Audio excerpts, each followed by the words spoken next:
Apakah adek tahu istilah elevator eyes? Jadi elevator eyes itu kalau kita ngeliatin orang dari atas bawah, bawah atas gitu. Nah itu sebenarnya udah masuk kepada pelecehan seksual juga gitu. Tapi tidak verbal ya, non verbal dia. Namun tidak fisik. Nah biasanya mereka-mereka yang predator atau mereka yang punya hasrat untuk melakukan pelecehan dan kekerasan ini tuh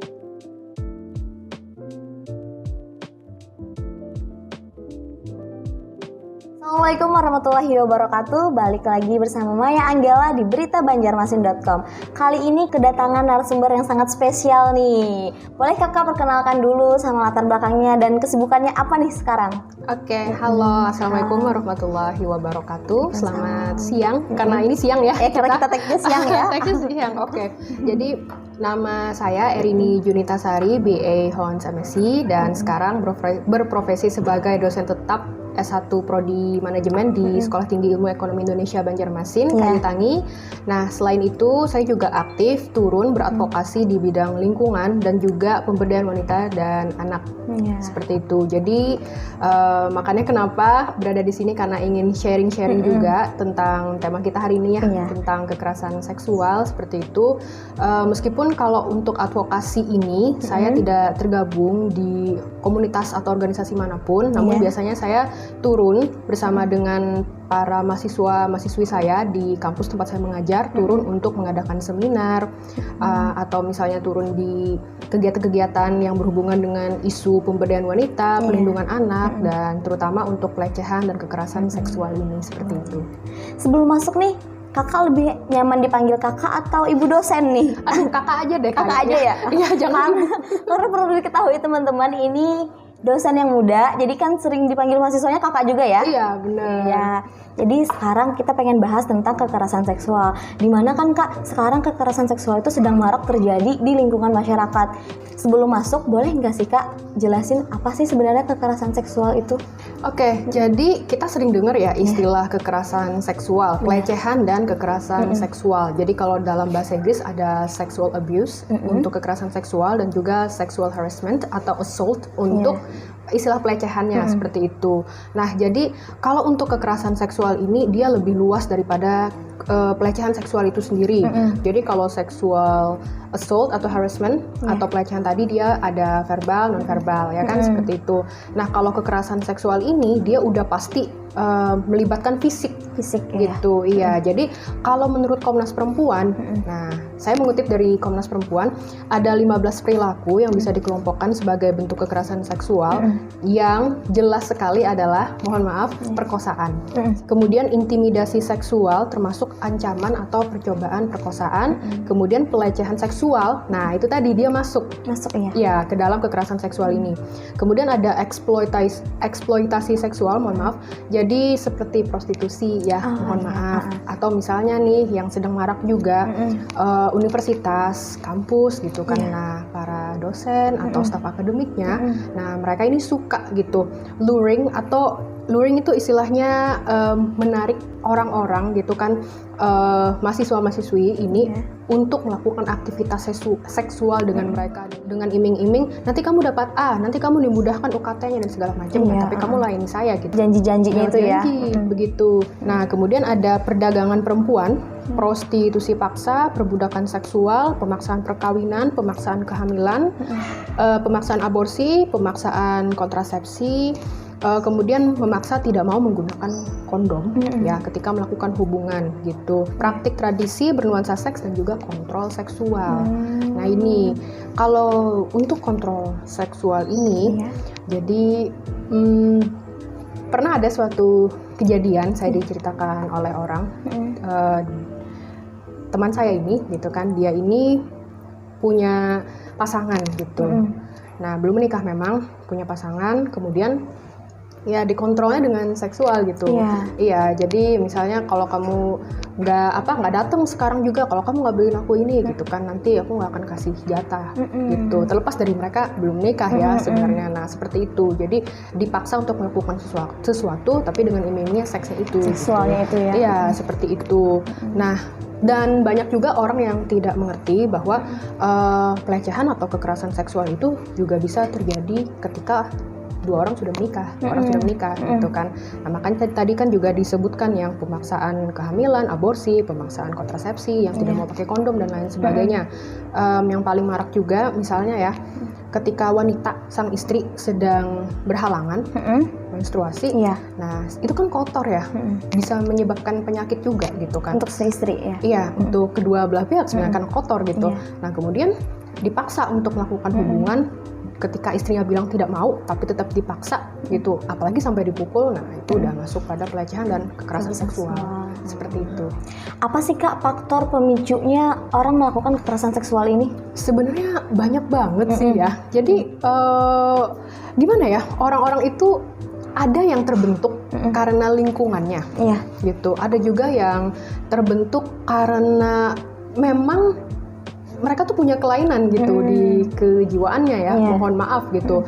Mungkin kita juga udah pernah mendengar ya istilah fetish gitu ya kan, kayak mereka tuh punya suatu kekhususan, keinginan hal-hal khusus. Yang aneh, ya? Iya, hal-hal yang aneh gitu kan ketika melakukan hubungan badan gitu kan. Nah, ada fetish yang tidak menyakiti gitu kan, namun ada yang sangat menyakiti gitu kan, dimana sudah melibatkan fisik gitu, yang mereka harus mukul dulu, harus nonjok dan lain sebagainya gitu kan, yang kalau misalnya sang pria atau wanitanya sudah tidak tahan tapi tetap dipaksa gitu kan, nah itu udah kekerasan, udah pelecehan seksual juga gitu kan.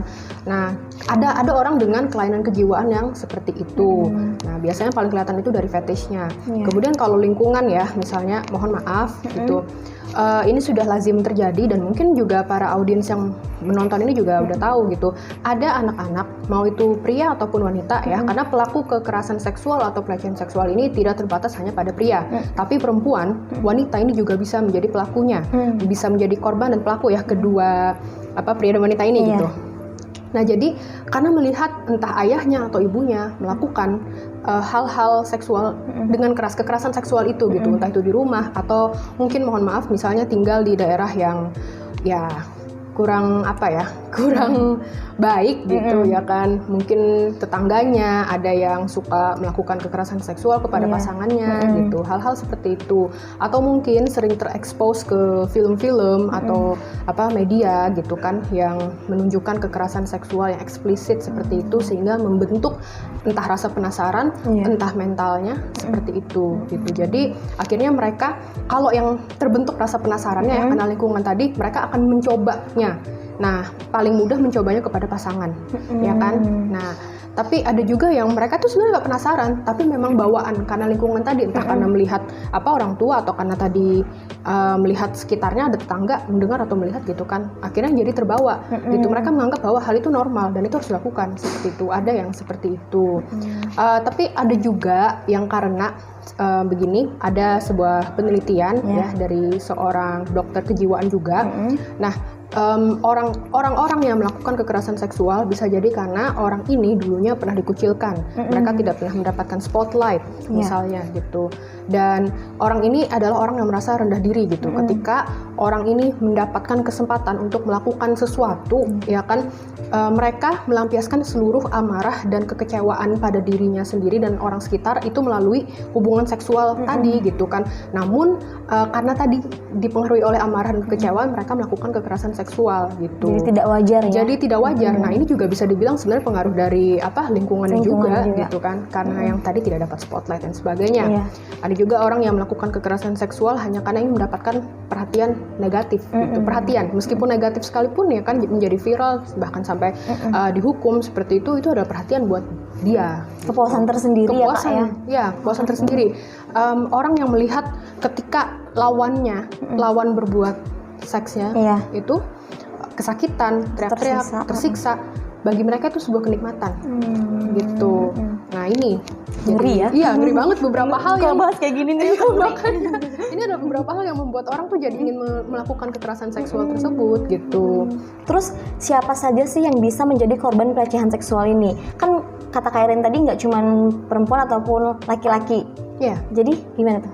Ya, jadi yang dapat menjadi korban kekerasan seksual ini sebenarnya semua orang, semua jenis kelamin ya, semua umur gitu. Mungkin nih kalau teman-teman di sini ya ada yang sering nih nonton apa konten-konten di YouTube ya, ada satu YouTuber yang beliau ini suka gitu apa ngumpulin curhat-curhat dari para audiensnya dia gitu. Nah, suatu hari temanya adalah tentang kekerasan dan pelecehan seksual. Ternyata tuh banyak banget yang udah dilecehkan atau mendapatkan perilaku kekerasan seksual ini ketika mereka tuh masih kecil gitu. Oleh siapa? Kakeknya lah, oleh tetangganya lah, seperti itu. Kemudian tidak hanya perempuan, tapi pria juga gitu. Nah, ada satu kasus di mana si pria ini mendapatkan pelecehan seksualnya, mohon maaf itu dari gurunya. Dari gurunya waktu dia masih SD.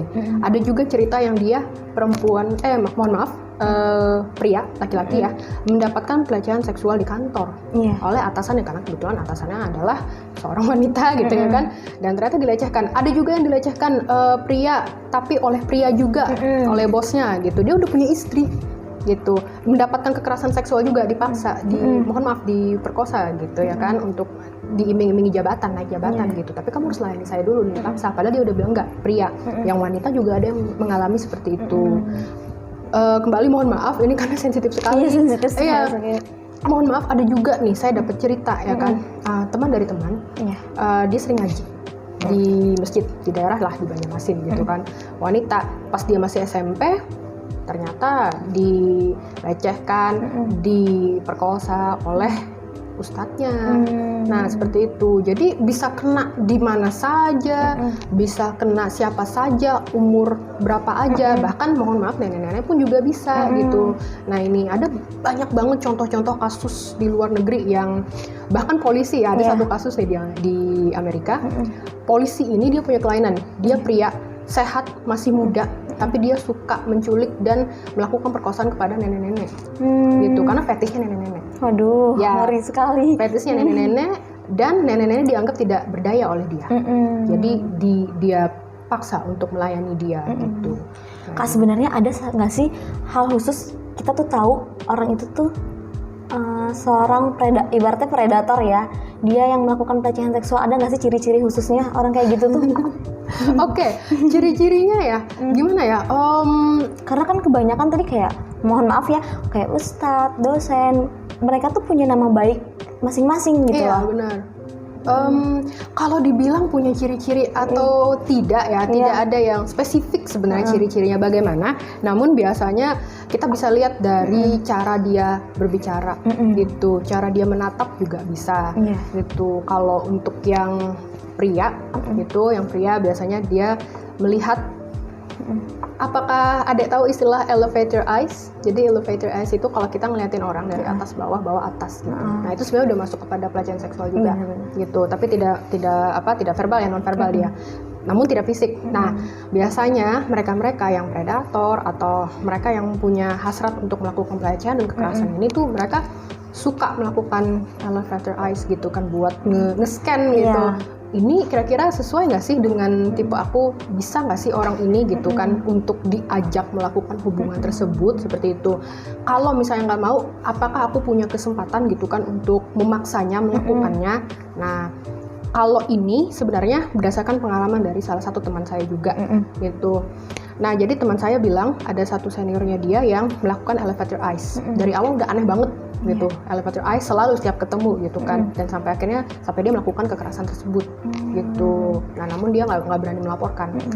Karena kalau ngelihat dari atas sampai bawah itu, kita sekarang juga kalau misalkan nongkrong aja nih Kak, ada tuh orang yang kayak gitu, jadi kan kita ngerasa risih nih. Itu sudah masuk pelecehan seksual juga itu ya? Itu sudah termasuk pada pelecehan seksual sebenarnya. Cuman banyak orang yang udahlah cuma ngeliatin, artinya kamu ganteng, artinya kamu cantik gitu. Padahal satu, itu kan melanggar ini ya, etika ya. Ya, dan juga melanggar privasi juga gitu kan, karena kamu ngeliatin apa sih gitu kan. Nah, lebih deepnya lagi, hal tersebut udah termasuk pada pelecehan seksual sebenarnya, namun orang nggak tahu gitu. Banyak orang meremehkan gitu ya. Iya, banyak orang meremehkan karena kata ya udah sih natural ya kan, kalau melihat orang lawan jenis gitu kan, atau sesama jenis sekalipun gitu kan, kayak oh dia cantik, oh dia ganteng, oh dia punya sesuatu yang lebih untuk dilihat kayak gitu. Cuman ternyata itu termasuk pada pelecehan seksual, apalagi kalau udah bikin gak nyaman. Nah seperti itu. Jadi gini Kak, mau nanya, misalkan seorang korban atau kita punya teman yang menjadi korban pelecehan seksual atau kekerasan seksual, kan biasanya kita nih takut untuk ngelapor atau segala macam. Itu seharusnya gimana sih Kak? Oke, jadi seharusnya kita jangan takut untuk melapor.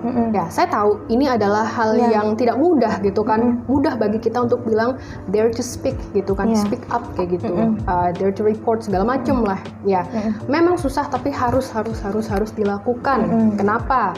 Jadi kalau menurut Ibu Menteri Kementerian Pemberdayaan Perempuan dan Perlindungan Anak ya, kita itu harus speak up. Kenapa? Karena satu, itu dapat menimbulkan sebuah rasa kebersamaan ya terhadap korban yang takut untuk bicara. Nah, biasanya orang ya kan kalau udah menerima pelecehan seksual, atau menerima kekerasan seksual seperti itu, apalagi kalau misalnya kekerasan seksual terjadi di rumah tangga, dia udah nikah sebenarnya.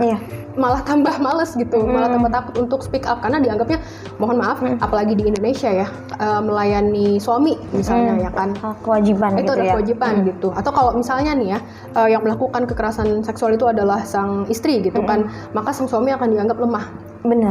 Iya kan? Nah, dianggap lemah, toxic masculinity. Ya, banyak kejadiannya seperti itu. Nah, jadi mereka tuh takut gitu loh. Akhirnya disimpan sendiri aja. Nah, takutnya itu juga karena selain tadi stigma ya, dan culture-culture yang toxic seperti itu, mereka juga menganggap bahwa aduh, kayaknya cuma aku sendiri yang seperti ini. Nah, kalau aku cerita, aku speak up, tapi ternyata nggak ada orang yang seperti itu, kayak gimana? Atau malu gitu kan, malu. Dan juga, kalaupun mereka sadar bahwa sebenarnya tuh nggak cuma aku yang seperti ini, tapi kalau aku duluan yang speak up, nggak ada yang speak up, malu juga ujung-ujungnya gitu. Makanya kenapa dihimbau oleh Ibu Menteri ya kan, kalau bisa speak up, semuanya ayo, biar menimbulkan rasa kebersamaan bahwa kalian victim itu juga worth, kalian tuh berharga gitu loh, kalian tuh berhak untuk mendapatkan justice atau keadilan gitu, kalian tuh tidak sendiri. Bahkan kita semua ya, nggak hanya di Indonesia tapi seluruh dunia juga, kita itu ada gitu loh, untuk melindungi kalian, mensupport kalian gitu, membantu kalian untuk mendapatkan justice tersebut gitu kan, meskipun kami tidak pernah menjadi victim, ya kan. Nah seperti itu. Kalau pernah dengar ada pergerakan Me Too, ya, Me Too beberapa tahun terakhir. Me Too ini adalah hashtag ya, yang ditemukan di Instagram dan juga Twitter. Nah, jadi di Me Too ini biasanya kalau kita klik ada tuh postingan ya kan, orang-orang pria ataupun wanita, biasanya si wanita tapi menceritakan dia pernah mendapatkan perlakuan pelecehan seksual atau kekerasan seksual gitu. Me Too ini ada untuk menciptakan community atau komunitas ya bagi para victim, seperti itu, untuk memberitahu bahwa hey, kamu nggak sendirian, you're not alone gitu, we are in this together gitu, kita bersama-sama gitu. Dan tidak hanya para victim tadi, tapi juga yang non victim sekalipun mereka ada untuk mensupport. Jadi suatu wadah untuk bercerita ya Kak. Benar, melalui tadi hashtag itu. Jadi kalau kita klik, kita akan menemukan banyak sekali di dunia ini. Nah seperti itu. Kemudian kenapa juga harus speak up ya, jadi menambah kesadaran pada publik bahwa masalah ini serius. Karena ada hashtag trend tadi ya, menjadi trending ya tentang Me Too itu. Nah akhirnya banyak orang yang aware, astaga ternyata banyak nih korban. Iya, banyak banget korbannya terjadi di mana aja. Yang kita selama ini mikirnya di Banjarmasin deh, ya kan, nggak ada apa-apa. Ternyata banyak loh dek, banyak banget di kampus-kampus juga banyak, sekolah juga banyak, di dunia gitu kan. Jadi orang tuh aware gitu. Kalau kita sadari ya sekarang berapa tahun terakhir ini makin banyak gitu komunitas ya dan movement atau pergerakan untuk menanggulangi masalah ini, isu pelecehan dan kekerasan seksual ini gitu. Nah itu makanya harus speak up tadi ya kan, supaya orang-orang tuh sadar dan ada kesempatan untuk mengedukasi orang-orang, lapisan masyarakat tentang pelecehan seksual dan kekerasan seksual ini. Dan yang terakhir kenapa harus speak up, karena untuk membantu lembaga juga gitu kan, yang berkewajiban untuk lebih melakukan pengawasan dan pencegahan atau perbaikan gitu. Makanya kenapa speak up, lapornya tadi ke misalnya ya ke Pusat Pelayanan Terpadu Pemberdayaan Perempuan dan Anak atau P2TP2A, dan ini ada di setiap kota dan kabupaten. Kemudian ke call center Sahabat Perempuan dan Anak, call centernya 129. Nah, ini di bawah dari Kementerian Pemberdayaan Perempuan dan Perlindungan Anak. Kemudian bisa ke Komnas Perempuan atau ke pihak berwajib seperti polisi. Kita harus pick up, kita laporkan supaya tercatat dan mereka bisa melakukan kontrol pencegahan atas ini. Seperti itu. Jadi banyak ya udah tempat untuk melaporkan sekarang ya. Benar. Oke. Baiklah, terima kasih Kak untuk sharing-sharingnya kali ini. Banyak juga manfaatnya. Semoga teman-teman di luar bisa ambil hikmahnya dari sharing kita kali ini. Sampai jumpa di Berita Banjarmasin berikutnya.